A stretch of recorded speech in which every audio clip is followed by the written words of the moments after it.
Hello and welcome to the SFCA podcast. Our goal is to inspire travel. We want to expose you to what Miami and South Florida has to offer. From Key Biscayne to Coconut Grove, South Beach to Calle Ocho and everywhere in between. Miami is a vibrant city and offers a wide array of popular attractions and venues. Come join us. Hi everyone, this is Miguel Pena with the Southern Florida Concierge Association. We just finished an amazing webinar. We had Troy from the Washington Avenue bid. We had Ceci with Ocean Drive Association, and we also had Gisela from the Greater Miami Convention and Visitors Bureau. A lot of great information that came from this conversation. We had Troy speak to us about the differentiation of Washington Avenue and what is transpiring in the last week and moving forward. Very exciting news. Also, Gisela gave us the latest statistics on passenger loads, tourism, cruise lines, international travel, hotel occupancies, all that fun stuff, as well as Ceci, who gave us an update on the transformation of Ocean Drive and its revitalization from an entertainment district to a cultural district. If you have a moment, 60 seconds, actually 60 minutes, not 60 seconds, click now to listen. Good morning, everyone. Thank you for joining us for our third call regarding the situation in South Florida and tourism industry.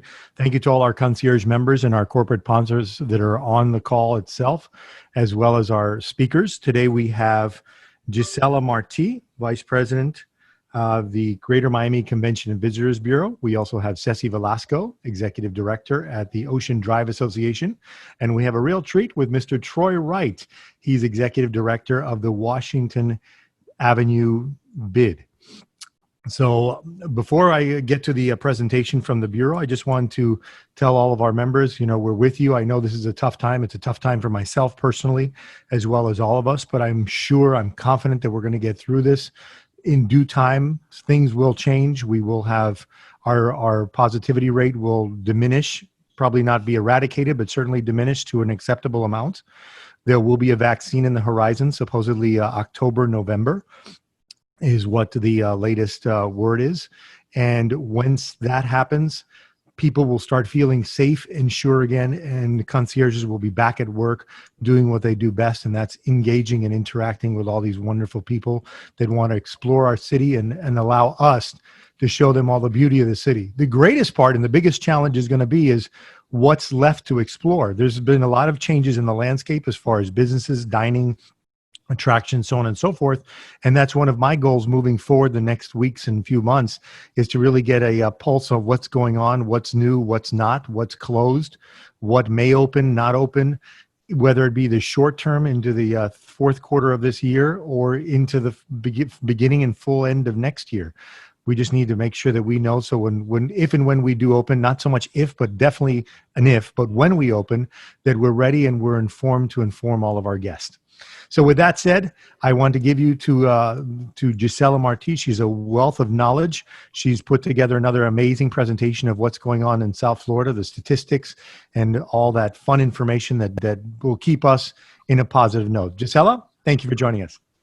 Sure. So thank you, Miguel, and good morning to all of you. And it's really great to share the virtual stage here with you and along with Ceci and Troy. So looking forward to the conversation this morning. So I just wanted to kick it off and just share with you, just making sure you're seeing my screen. Miguel, if you can confirm. Yes, we see everything. Okay, cool.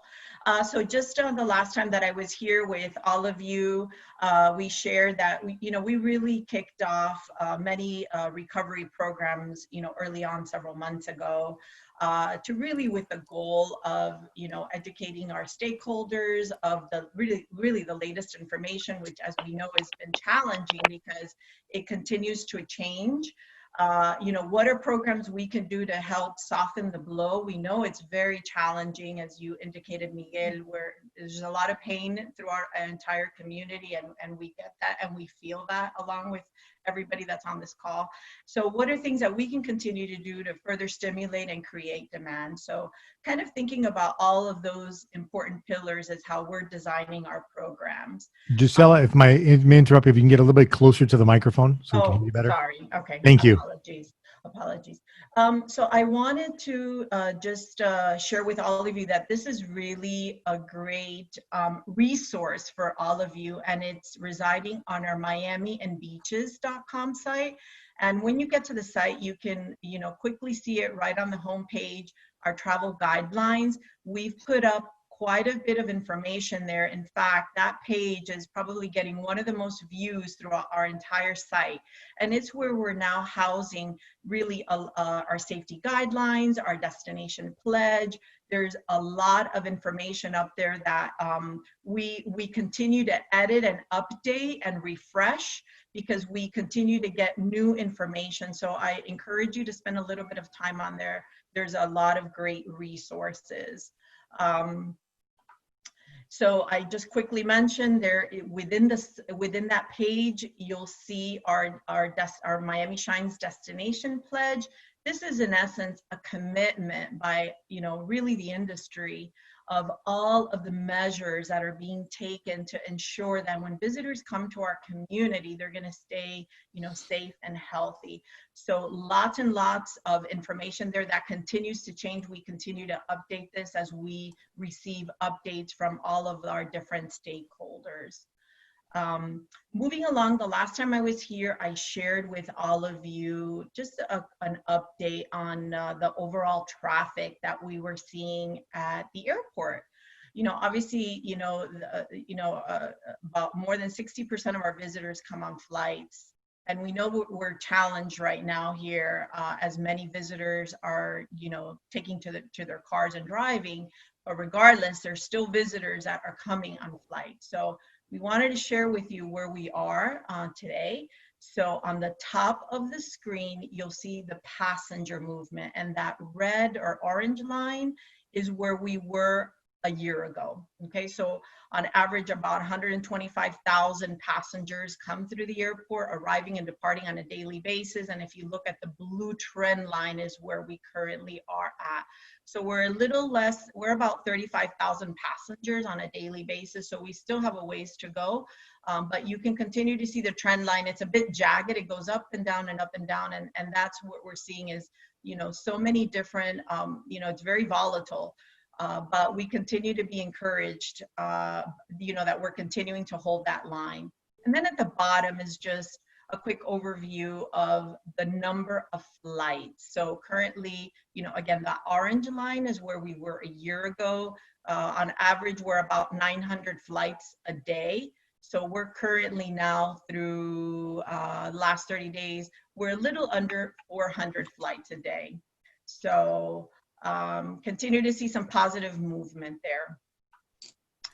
And then here, I wanted to just give you a quick overview of what we're seeing from a hotel performance, right? In the last 4 weeks. Apologies, we only have through July 18th here, through that week. But overall, what we're seeing, and if you look at the occupancy, which is this here, so we're seeing roughly, we're about countywide, okay, so countywide, about 26% occupancy levels, and our ADRs are approximately at about $115. So we know that we've got a ways to go, but that's what the numbers are looking at the moment. 26% countywide. So we are seeing, obviously, Ceci, we also monitor, all the different sub-markets. So the beach, the airport, and downtown. And perhaps for the next time, Miguel, we can kind of break those down just to give you a greater perspective on how some of those sub-markets are doing. Okay. But when we look at the future, we every month we're getting an update from CBRE, and they look at all, different economic conditions to understand, from a forecasting perspective, what can our industry anticipate. So we've just concluded Q2, so we're kicking off Q3. So if you look at Q3, which is this column here, if you see my cursor, CBRE is estimating and forecasting that we will be a little over 35% in occupancy levels. Again, this is county-wide, with room rates somewhere around $83. And then Q4, we will see about 55% occupancy. So we're seeing a gradual improvement with room rates at about 122. So when we look at the overall full year for 2020, we're looking at somewhere around 45% occupancy when all is said and done, with about 164 in terms of our ADR. And then the next column over, you'll see, you can see that, let me move this, is here, you know, the full year, they're forecasting occupancies being at about 60%. So we're gonna see you know, continual, you know, recovery. Recovery is certain. It's just going to be gradual, a little bit more gradual than we were anticipating. And just some quick updates on the port. When I was here last time, you know, CLIA, which is Cruise Lines International Association, had talked about, you know, cruise operations being suspended through mid-September. What we've seen is the lines, the brands confirming that there's going to be a late fall restart.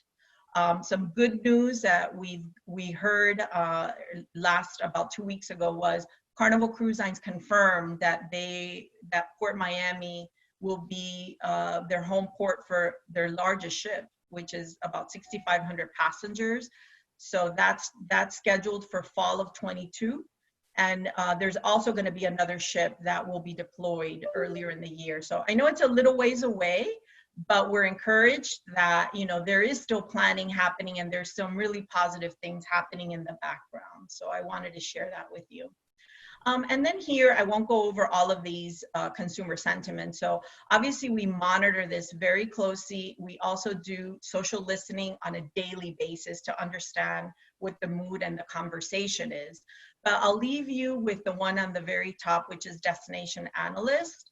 And they do insights, they do consumer insights every week. So they're polling about 1,200 people throughout the country.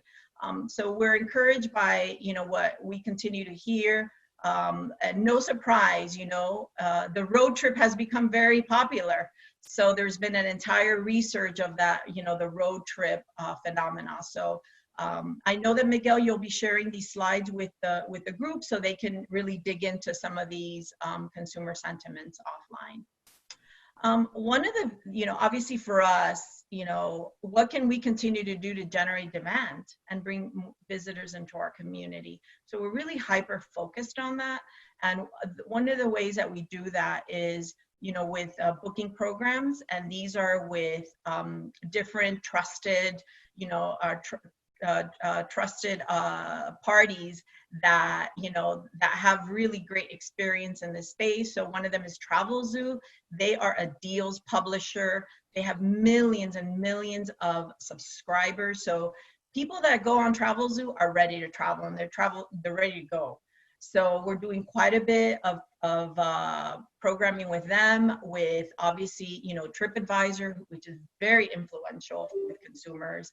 Obviously in local print for, you know, our local residents, and obviously a lot of social, and Expedia, you know, they're one of the largest online agents, and we've just kicked off a very big program with them last week, and I'll talk to you a little bit more about those. But before that, I wanted to just share with the group some of those ads look like, and this is all digital. So in the Tri-County area, we've really been focusing on a staycation, you know, message. And then Drive Market, you know, we're obviously focused on, you know, Miami is just a car ride away. So, and the Drive Market, the reach is actually, you know, not only in Florida, but outside of Florida, because we understand that people are driving from as far away as Texas and as far away as Chicago, and obviously the Carolinas. So, so that has a really wide net. And then obviously, you know, Spice, this is our local program that very, very popular, not only with the locals, but when visitors come. And this year we actually kicked off the program in June. because of everything that was happening, and we wanted to do our part and get as many people to restaurants as possible. So currently that program is slated through September, and we'll definitely consider, based on restaurants and what we hear from them, if they'd like us to consider to extend that further into the fall. So more to follow on that. And as I had mentioned earlier, our program with Expedia, it's a national program. So this is one of the largest programs that we've done with them. It's almost $500,000 in terms of, targeting and really hyper targeting visitors that are looking to travel. So know that that is underway, that kicked off. Now with perhaps the storm coming, we're probably putting a very short pause on that, but that will continue to happen through the fall. And last time I was here, I talked a little bit about our international program with American Airlines, our stopover program. And this is a program, to remind all of us, it's a program that is targeting travelers that will originate travel throughout Latin America and the Caribbean. So those that are scheduling, they're planning to travel somewhere in the United States, American is encouraging them to do a stopover in Miami by not charging them a fee on their fare. So the stopover, what we're seeing so far is ranging between 3 to 4 days. So this is not a few hours, this is actual stopover for a couple of nights. And then the travel period will be through December of next year. So American is allowing those potential travelers in Latin America and the Caribbean to book that travel through the end of this year.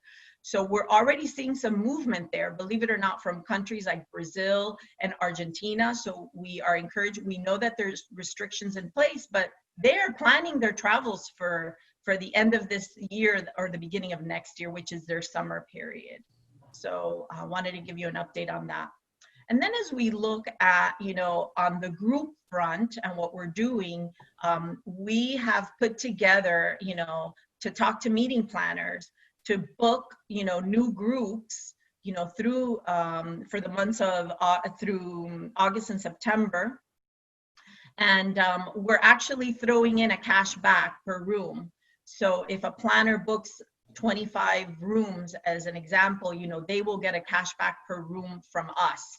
So we're incenting them to really book groups into Miami.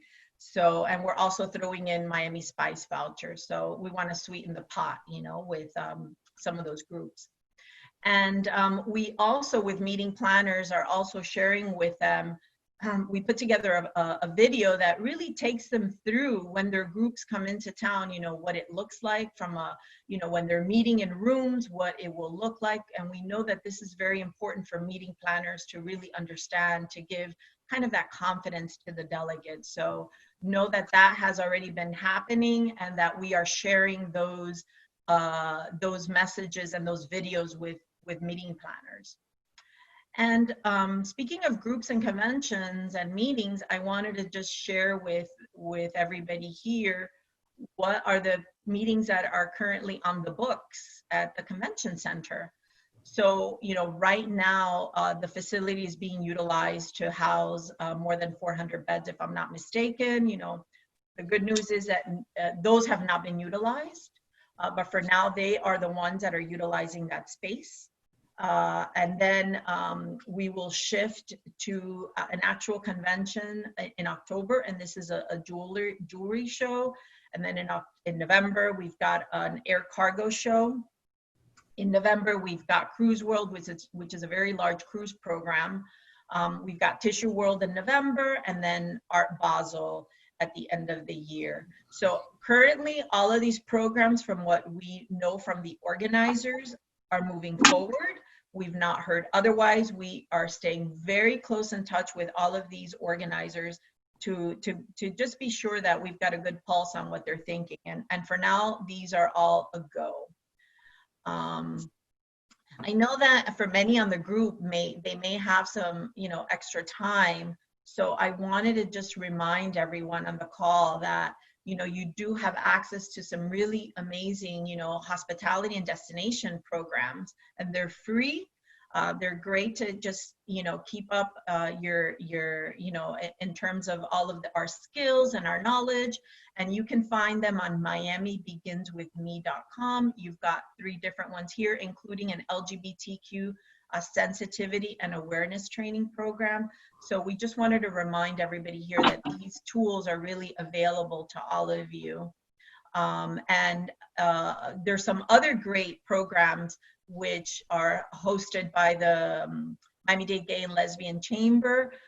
You can access those. Their Pink Flamingo Hotel Certification Program on gaybizmiami.com, as well as the Forbes program, which is in partnership with the Miami Beach BCA. So again, these are all free, great programs that, we encourage, if you have a little bit of time, to take them.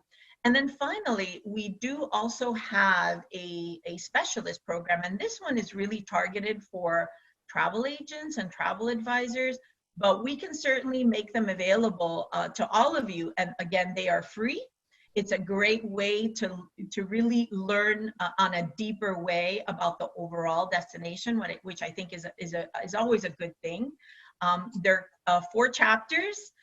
So they should probably take maybe about 45 minutes per chapter. You can save them, come back to them, and you receive a certificate. So we wanted to share that with the group because it's, I think, a great way to continue up with our destination knowledge. And then finally, I wanted to share with you, we have our annual planning virtual workshop. It's scheduled for next week, Tuesday through Thursday. I believe Miguel has sent all of you an invitation so you can register. Again, it's free. We're going to have a series of general session, and then we're going to have breakout sessions. So we'd love for you to join us, and whichever one you think has the most interest for you, we'd love to have you there and participate with us. And then I wanted to also, remind all of us as residents, we have a very powerful voice in our community. And we're still encouraging, all of you, if you're on social, tag us at Miami and Beaches and include the hashtag Miami Shines. And, share with us, some of the things that you're doing while, we're either working from home or we're doing, social distancing walks. So, we may share your content across our channel. So help us to, amplify that. Residents know all the really great hidden gems, and that's what we really encourage, especially all of you to share, so we can also share that content. So we want to, I want to thank you, so we'll all continue to shine. I know it's a dark period, but, we're continuing to shine, and we'll continue to, move forward and roll with the punches like we always do. And I wanted to thank you for your time. And if you have any questions, always feel free to reach out and send us an email at customerservice@gmcbb.com. We monitor that, and we'll get back to you within 24 hours. So thank you. I'll turn it back over to you, Miguel. Thank you, Gisela. You mentioned that they are dark times, but during the darkest of times, stars shine the brightest. So Absolutely. I'm sure that we will put our best foot forward, and we'll look at this as a learning experience moving forward. I have a few questions for you, Gisela, though. Sure. Cruise lines. I saw in the news October 2nd, the CDC was going to permit the cruise lines to come into port. Has that changed, or is it still firm of October 2nd? I know that many of the cruise lines are still waiting for CDC to approve their protocols. They will have a completely set of protocols than the rest of our industry. And the last I saw was Norwegian was announcing that they were going to resume operations in October. So again, that we've seen, Miguel, it's a moving target that continues to move around.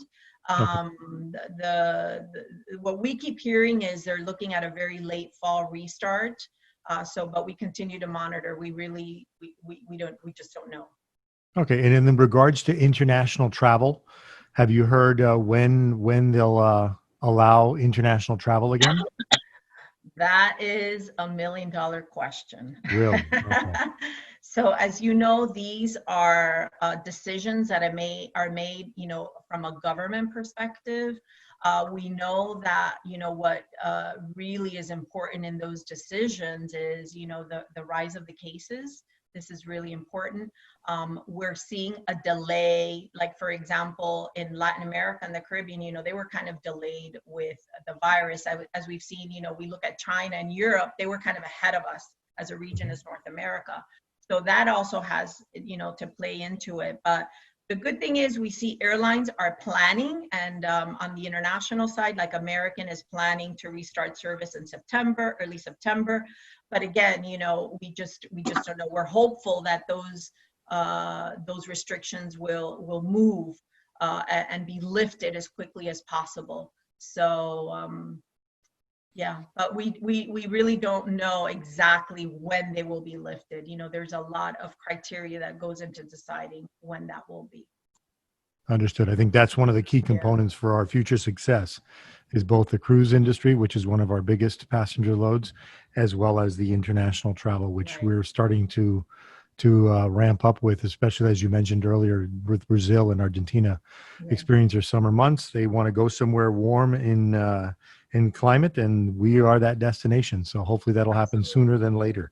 Absolutely. Thank you very much, Gisela, for your information. Regarding her presentation, it will be available to you in a PDF format, so you don't have to have a PowerPoint. You can certainly browse through it at your leisure. We'll make it available to you by tomorrow, the latest. We're also recording this, both video and audio, so you can listen to it if you happen to have to leave early or missed the first half of our conversation. We'll certainly have that for you as well. Next on our agenda, I'm going to turn it over to Ceci and Troy. And since the last time we spoke, which was just prior to July 4th weekend, all of South Florida, including the beaches, went crazy. I drove through South Beach on more than a few occasions, and there was hustling and bustling. You almost kind of forgot that we were going through a pandemic. So I'm going to turn it over to them and start with Ceci first. So considering what's happening, what is the city plan for the remainder of summer and into Labor Day holiday weekend? This is a big unknown. What are our plans? So I'm excited because we're even thinking so much further than that, right? That's the short term, and we're thinking about that. But we're also thinking about everybody's repeating that phrase, the famous Winston Churchill phrase, right? Never let crisis go to waste. I hate to say good crisis. We're in a pandemic and people are getting sick, so it's not a good crisis, but never let a crisis go to waste. Always, South Beach has been a good revenue base, great business. It's one of the biggest revenue generators for South Florida, for Miami County, for definitely Miami Beach. It's all about South Beach, right? When LeBron James said he's coming to South Beach, he didn't really mean South Beach. He meant he's going to come play, for the basketball team. But we're looking at what does that mean? Any kind of modification to South Beach, we were always concerned, how is that going to hurt business? How is that going to hurt employees? And right now we're in a position where there is no business and there's so much unemployment that if you're going to do something, now is the time.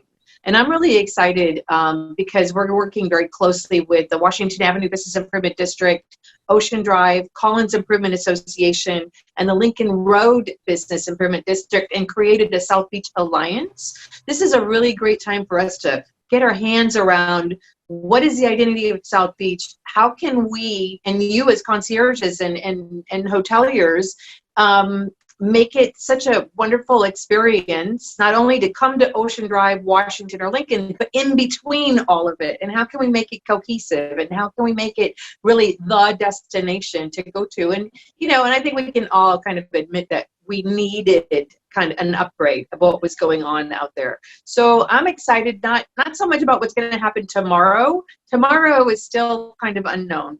Tomorrow we're going to have a hurricane, maybe. Right? So not only that did yesterday we were able to extend to 10 p.m. from 8 p.m. So now we're commensurate with south of 5th and Espanola Way and Lincoln Road and the rest of the city. The curfew now is 10 p.m., which is the same as the rest of the county. So we're all excited about that, which happened yesterday. However, tonight they have to make sure they pull up all their sidewalk cafes, put everything away, batten down the hatches because we may be having a hurricane we at least are going to have some kind of the outer bands of a tropical storm, even though I've seen that it's maybe the trajectory is a little bit further east and we might not get hit, which is great. We all, getting hit would be horrible.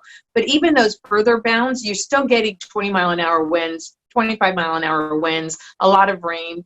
Right now, we can only do outdoor dining, so all of that will be washed out. Nobody can be indoors, so you're talking about closing down the businesses for the weekend again. So recovery, 2 steps forward, 1 step back, 2 steps forward, 1 step back. So we don't really know what's going to be happening for Labor Day weekend. I do know that a lot of my hotels, a lot of the hotels are we're thinking of opening in July, and then have now pulled back and said we're not going to. The occupancy went down to 10%. I had some hotels that were at 3% based on all of these different issues that we were having, the spike, the headline news.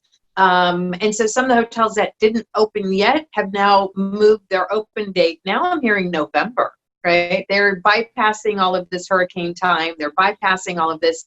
And you're seeing some hotels that are not going to reopen until November. We do have hotels that are open now, right? So there's a little bit of that. And I think that everybody has to make their own decision based on their business model. If you own the property, if you are part of a chain or a big group like the Marriott, if you are independent mom and pop, but if you have a tenant that depends on you being open, a lot of the hotels on Ocean Drive are historic, and their revenue base is not on their hotel occupancy. Their revenue base is on the restaurant paying the rent. That is where they're making their money. So as long as the restaurant's open, the hotel may be open just for services, etc. So all of those different things are taken into consideration. The plan for Labor Day, I think people are trying to see how it goes day to day, on a day-to-day basis. Definitely parks are, no special events are happening yet. Although I heard the city of Miami Beach is accepting applications for special events for later this fall and winter. So they do have hopes that there will be some kind of special events.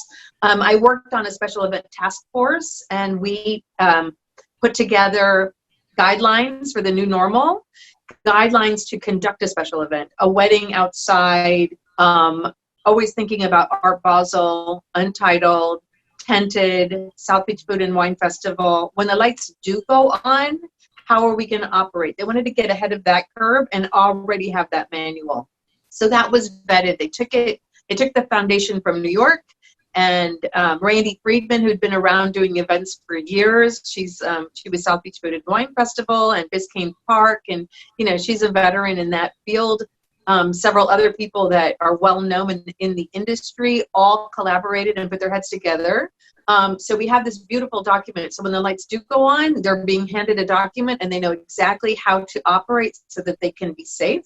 Ocean Drive, Washington, we're right in front of the grand lawn, right, of Lummis Park in South Beach. So we depend on those events happening in the area to bring our hotel revenue, to bring our guests here, and to really make kickstart our economy every year. That's what we do during season. Those guidelines I now took to I sit on the county's economic recovery task force, and I took that and put it on our agenda, and we recommended that the county mayor adopt them. So it is now in the county mayor's hands. So this is the kind of work behind the scenes that we're all doing to make sure that when we are open and the lights do go on, we know how we're going to operate and we can do it efficiently, economically, and safely. Just that is one of the biggest things that I'm working on right now is making sure that we can have those beautiful, glorious outdoor, parties that are safe, that really bring in, a lot of block groups of people. You'd rather sell, 20 rooms to one, event than 20 different people all having to book those rooms, 100 rooms, 1,000 rooms. How are they going to operate safely? Those are the type of things that we're really thinking about. Labor Day weekend, I think, is very soon to start thinking that that's going to be a big weekend for us. I think it's going to be very cautious. I think we're going to be concerned about people gathering in the street, in the park area, on the beach. I think social distancing is still a hurdle that we have to get through the culture of our population, so they understand why it's so important to do social distancing and why it's so important to wear the mask. The mask is really important. I know the county, in some different county cities, the fine is like $500. On Miami Beach, it's $50. It's $50. And I heard from police yesterday. The form is kind of laborious to fill out. It takes time. You get a citation for $50, and they tear it up right in front of your face, because what are they going to do? Chase you down? It's not like it's a car registration for your traffic ticket or your parking ticket. It's a violation to the building or the business. They can put a lien on it. Somebody walking and getting a citation, and they live in Chicago or New York or wherever, you're not going to chase them down for the $50 ticket. So that's the challenge. The ticket is there. You can get a citation, all of that, but is it effective? I think education is more effective, and we need our industry and our hospitality workers to be out front line telling everybody, please wear your mask. So, I mean, that's kind of what I'm working on right now. I hope that's helpful. You're busier now than ever. It's amazing. I'm busier now than ever, believe it or not. Yeah, I'm busier now than ever. Now is the time when people like Troy, Giselle, myself, all these associations, this is where we're getting in the nitty gritty, because we're working on the plans to move forward. And I think we all are busier than we've ever been. Well, I hear you. So prior to us coming online, I had a little conversation with the group, and Troy, your mic is still muted. If you want to unmute your microphone. I've got some great information that I'd like to share with you, or have Troy share with you, regarding Washington Avenue. If you haven't driven by Washington Avenue in the last week, things have transformed for the better. Troy, give us the update. Well, it's an exciting time, because we've thought often about how do we change and modify the streets to really meet the needs of the community, the businesses, in addition to the tourists. And so I know some time ago, there was a discussion about shutting down Washington Avenue completely to vehicular traffic. And we didn't think that was a good idea for Washington Avenue. So we collaborated with the city to really change things. So we have traffic north and south, one lane. But in addition to that, what's nice about it, because of the COVID situation and the restrictions on space, the restaurants not able to really serve people for dining, we extended them out to the parking space in front of their restaurant. So we'd have the parking space. Next to it, we have a bike lane in certain situations, and then we still have parking. So we're able to achieve everything we wanted. We still get provide an opportunity for the restaurant to expand and serve people so they can stay in business. In addition, we've seen yesterday alone, I saw so many residents riding up and down in the bicycle lane on Washington Avenue. We saw cars, and it slows everything down. So we don't lose anything. It's very nice. We have an expansion, sidewalk cafes. We have bicycle lanes. We still have parking. And now things slow down to one lane north and south in each direction. So it's a positive change. It's something that I think everyone will be happy about. We've worked hard on increasing and modifying the streets since the bid really started about a year and a half ago. With the additions that we made, just lighting up the avenue, and starting to clean up the avenue, we saw a 15% increase in pedestrian traffic on Washington Avenue. And also within that same period of time, we witnessed a 20% decrease in business vacancies. So things are changing positively. We're adding a new flair. We know we have a ways to go, but I think we're headed in the right direction. So with the new modification, come on down, ride your bicycle if you ride, and enjoy Washington Avenue. Cool. And you also have the city bike stations that I see have been repopulated again. So you can rent a bike and just do your own thing. You can rent your bike, do your own thing. In addition, we're putting in bicycle tracks. So if you don't want to just throw your bicycle on the ground, we'll have a place for you to lodge your bike. And so things are changing positively. And, similar to what Ceci said, there's no such thing as really, this is a pandemic. It's not a good thing for anyone. So you have to make the best of what you have, but you have to have the right attitude. You have to have the right belief. And we just believe positively that things are going to change for the better on Washington Avenue. Correct. Everything evolves, and it's going to evolve for the better as we move forward into this. It's probably a learning curve for most of us, not only locally, but globally, and we just adapt and move forward. Now, one thing that I do like, the fact that you created that bike lane, because I noticed that some of those restaurants were actually using parking spaces already. I don't recall the restaurant, but it's right around between 10th and 13th. They actually built a wooden platform onto the parking spaces and put tables, which is amazing, but you had literally probably about 12 to 14 inches from a vehicle moving 40 miles an hour, if not faster, straight by. Right. And so now that's changed. As of today, well, even the last couple of days, that's when the city began striping the street. And so there's a buffer between where the sidewalk cafe is, in addition to the bike lane and the parking lane. And so there are buffers there to actually, prevent, there being an issue. But you'll see that there are parklets up and down the avenue. And so it's great because the parklets really beautify Washington Avenue. We see a lot of people sitting out there just being able to relax.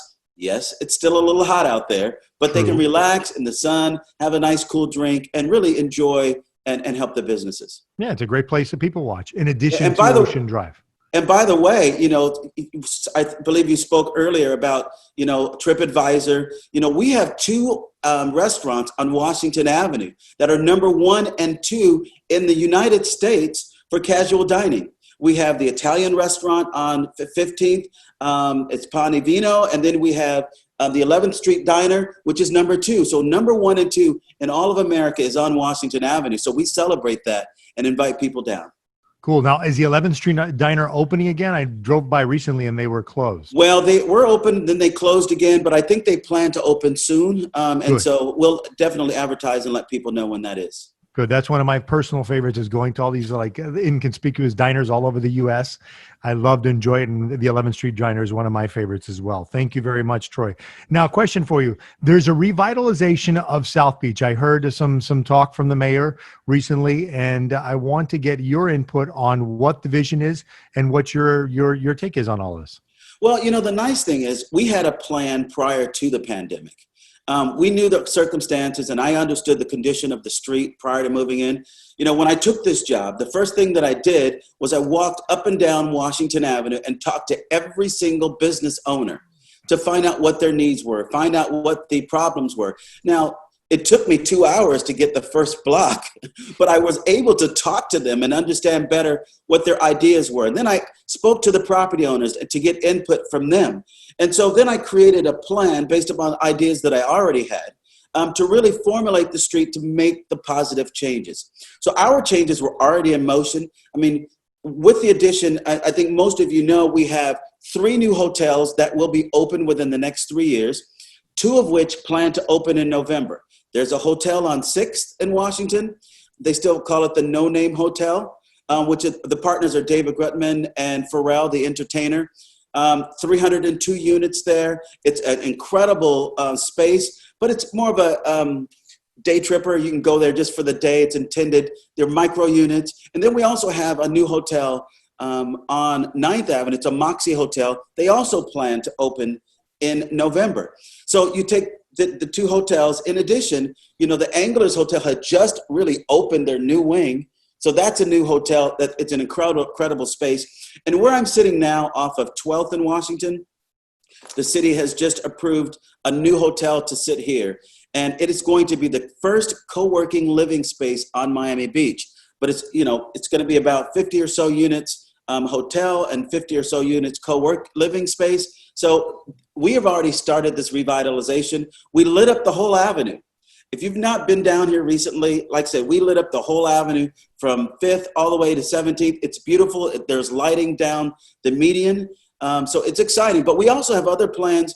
We had planned to do a Caribbean Heritage Festival this year.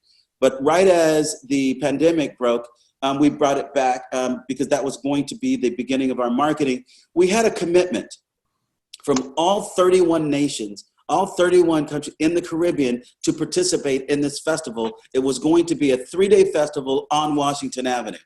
We were going to light up the avenue with 16 different venues providing, authentic food, a rum garden, live music, but each island would have been represented. So we're still planning to do that. It's going to happen next year in June. We had planned to kick off Barlooza, which was, it is a national bartending competition. And it was hilarious because we thought, well, let's just see what happens. We broke it up into each month, where the first month you will compete in vodka, the next one whiskey and rum and whatever, but bringing people continually to the beach. The first week, we had over 260 applicants to apply to be the best bartender in the United States in 1 week.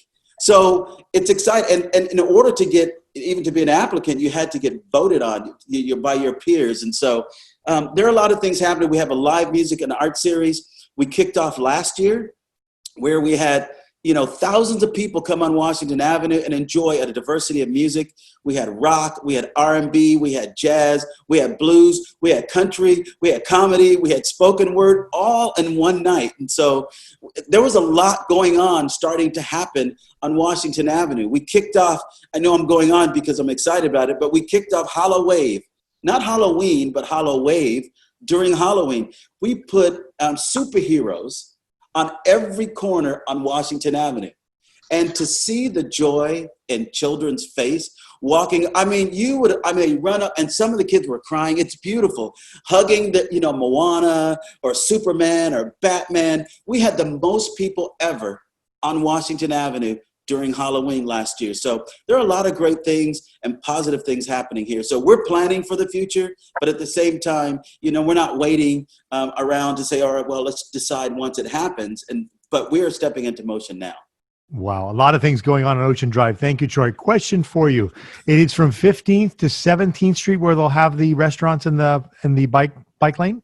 Yes. Well, it's really from 5th to 17th. Well, 5th to 17th, yes. 5th to 17th? 6th to 17th. We couldn't do 5th because of some of the restrictions by the county. But Washington Avenue is changing for, positively. And so you'll see the bike lanes there. You'll have a chance to come down. As a matter of fact, we're working on doing a bike day. So we've already started talking to several bike groups that they're going to roll down here. Now, we still need to speak to the police, so we have to slow down on that. But bike lanes, so all people who live in the surrounding areas will be able to ride their bike down. They'll get a huge discount to sit and lodge and have a great time. Nice. Now, question. One of our members, Christian Gamar. Christian, thank you for the question. He says, how does that change the traffic on Collins Avenue? He understands buses will now take over Collins Avenue. Is that true? Right. It's going to slow traffic on Collins down just a little, mainly because buses will no longer be allowed to go down Washington. We're shifting them over to Collins Avenue. And we pretty much had to do that in order to not create more problems, because obviously they have a lot of stops. And so we just moved it over to Collins. Okay. And then, Ceci, Ocean Drive continues to remain closed for pedestrian traffic, or they've opened one lane? So it was closed, actually, before they opened the restaurants. They closed it to vehicular traffic to give the residents a chance to spread out, to do some social distancing, to get out of their homes after the lockdown. And then they created, Commissioner Gongora sponsored and created a restaurant recovery program. So they did then on the closed to vehicular traffic area, they let the restaurants really spread out halfway to the yellow line. What we then saw was that there were groups of people in the street, not in the restaurants, but in the street, and they were not keeping socially distant. And there was a concern about that. So the city manager worked with the Ocean Drive Association, and we did a small, for the 4th of July, they were really concerned because there was word of a 4th of July takeover or march or whatever. They were expecting a group of people that would have even made it, socially distant, really difficult and challenging to monitor that. So what they did was they put one lane of traffic going north, hopefully what the idea was to break up the pattern and also relieve some of the traffic pressure from Collins to allow kind of a slower moving thing on Ocean Drive. So they did that for 2 weeks. They took down the barricades. It is now closed to vehicular traffic again.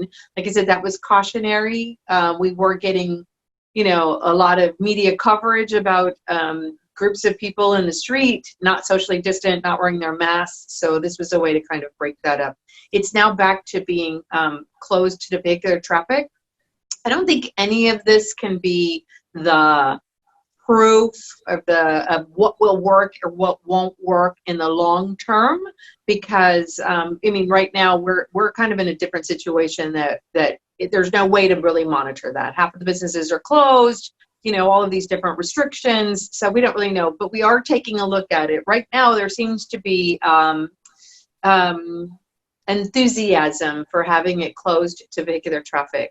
One of the problems that we have is we're only closed twice a year for vehicular traffic, for New Year's Eve and Art Deco weekend, other than when the police shut it down for crowd control.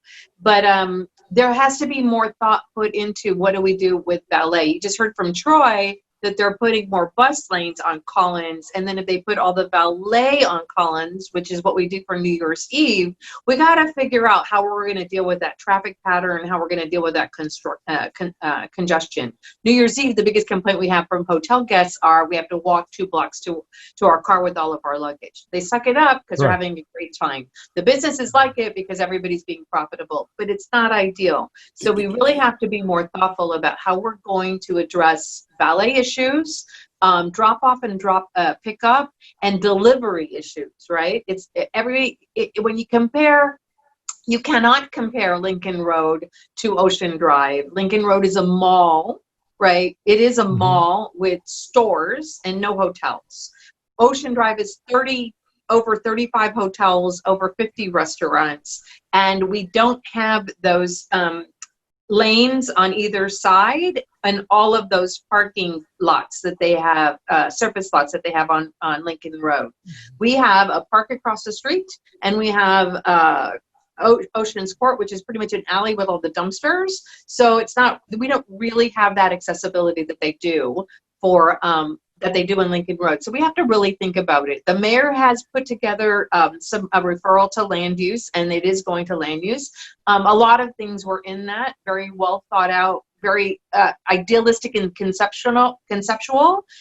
We've met with some urban planners to say, all right, this is great, but it has to be studied to make sure that we're going in the right direction and we can still function, economically as a hotel, and all of those aspects are addressed. So we're in the process. We're going to go through that land use workshop. We've got some of the best brains around, all, putting their heads together to figure out what is the best way to handle it. Not only the best for Ocean, but Collins and Washington Avenue. Some inspired ideas is to use the side streets as roundabouts for valet drop off, for Uber pickup, on every single side street, and still keep it that way. The mayor also kind of recommended that we make it a level, like Giralda level, with pavers and no curbs, and make it pedestrianized. I'm going to tell you, I'm really supporting making it convertible. And why, in this day and age with all these wonderful urban plans, why do we have to lock ourselves into pedestrian or vehicular? Why can't we make it this beautiful plaza looking with retractable bollards that you can have traffic if you want to, or you can make it all pedestrian or a combination thereof? And for example, we should still be able to have the Gay Pride Parade. We still need cars for the Gay Pride Parade, for the Veterans Day Parade, for a 4th of July, or whatever, a classic car show. So, why would we want to pick one way or the other when we can make it convertible, which is what I'm really supporting, and I'm hearing it from a lot of places. So those are the kind of things that we're looking at. One thing that everybody is kind of afraid of is his announcement that he wants to make it midnight for alcohol. The concept is let's get a floor in there and let each venue apply for later hours. Definitely mangoes. I mean, he said my intention is not to close anybody down or to have shorter hours than they have already. But this is a way that they can manage these individual places. So you would be responsible for your 5 o'clock permit individually and have to follow all of the conditions that the city puts on you in order to stay open. So that way it's not a blanket. That way each individual venue needs to be responsible for their own actions that way, and with the threat that it can be rolled back. It can be rolled back from 5 to 2 to midnight, however, that control board looks at it. So those are smaller things that we're really looking at. I know the announcement was we're going to make it midnight, but that's not really the idea. The idea is let's have some more control over some of these businesses and make sure that a business that has been calling and having problems and getting violations isn't just allowed to stay, till 5 o'clock because they don't have any way to really control or manage that one business. So that was kind of the intent. Let's manage what's going on there. The street, there's already $20 million in the GEO bond to do this beautiful paver street. I worked very closely with the capital improvement projects engineers, and we costed it out. We know that $20 million is exactly for that. The infrastructure is already there, so it wouldn't be a very long, drawn out time frame to do it, because all the sewers and the drainage is already done for that. So it's really kind of a cosmetic work to put that together. So we're hoping that will move forward quickly, because it deserves to be beautiful. That's the other thing. When we close it down, we don't want to use just barricades. We want to make sure that there's planters. We want to make sure that it's done in a beautiful way. We want to make sure that there's a lot of lighting out there to make it much more safer, and decorative lighting, right, as well. So we're having a little bit more of a struggle than Washington Avenue and Lincoln Road. When I say all these beautiful things are happening in different parts of the country, when you think about Bryant Park and Times Square and Wynwood and Coral Gables, they all have one thing in common. They have a business improvement district. That is the pivotal thing that changes a neighborhood. The business improvement district is a self-taxing district, and then all of these properties are putting more money into the district, and it's going right back into the district. Ocean Drive is still an association. It's a voluntary membership. We are very close to having a business improvement district where we would incorporate Collins. And so we have all the approvals. We have to go to a vote. Quite frankly, right now when the businesses are closed and they don't have a lot of revenue, they're not really going to vote for an additional tax. So we're really timing that carefully. So we'll probably be doing that within the next 18 months or so. And then you'll really see a lot of difference. There'll be money for programming to do beautiful things in Lummis Park. We'd love to have more activations.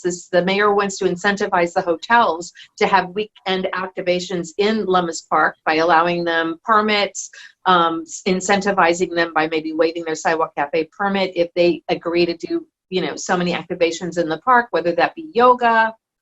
Last year, I had 70-piece orchestra for 4th of July playing, God Bless America and all these Broadway tunes, and it was wonderful. I'd love to see something like that every single weekend, in Lummis Park. It should be one of the great parks, of the world, and it's quaint. It's got a serpentine walkway. It's got the what is that? The Keystone, wall. It is, one of the biggest backyards to, South Beach itself for the sand. It's a public space. I think it's 36 acres altogether, but there isn't really any compelling reason to go to Lummis Park. Not like Millennial Park, not like all these other places. We want there to be compelling reasons to come to this beautiful green space and enjoy the Art Deco district. And he wants to relabel the district. It's technically the entertainment district because it's mixed-use entertainment, and that's a zoning technical term. I said, you could call it anything you want. Art Deco Cultural District, I think, really sets the tone. But I'm going to tell you, Ocean Drive will always be Ocean Drive. Right. As a brand. We want to make it, someplace that families can come to. We want to make it, everybody's going to feel safe and comfortable. We want to make it elegant and work with our partners, Collins, Washington, and Espanola Way, to create this wonderful destination where we don't have to choose. You can just migrate yourself throughout that entire district, and which is why we created the South Beach Alliance. All of those groups of people and all of those stakeholders are coming together so they can think cohesively about what is tomorrow going to look like. Right. Okay. Well, thank you very much, Ceci. One question for Troy that comes from Willie Garcia. What about the bus tours on Ocean Drive? Will they be allowed on Washington Avenue, other major streets? I hope that when planning all these wonderful things, tour buses are not being left out. Currently, there's not been a decision made about the tour bus. I don't really know. I don't have an answer for that, but I can get an answer for you. I know that we talked about keeping them on Washington Avenue because it is a part of the tourism, but then there was another discussion about moving them to Collins based upon the county's suggestion. Okay. Well, thank you very much. And when you do get information on that, please let us know. Well, my clock says 11:01. We've exceeded our time.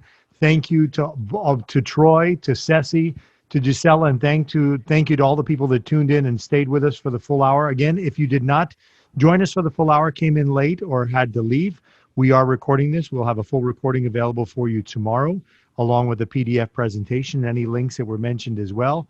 Be safe, be well, cover your face, maintain your space, and until next time, God bless. Thank you, everybody. Thank you. Bye-bye.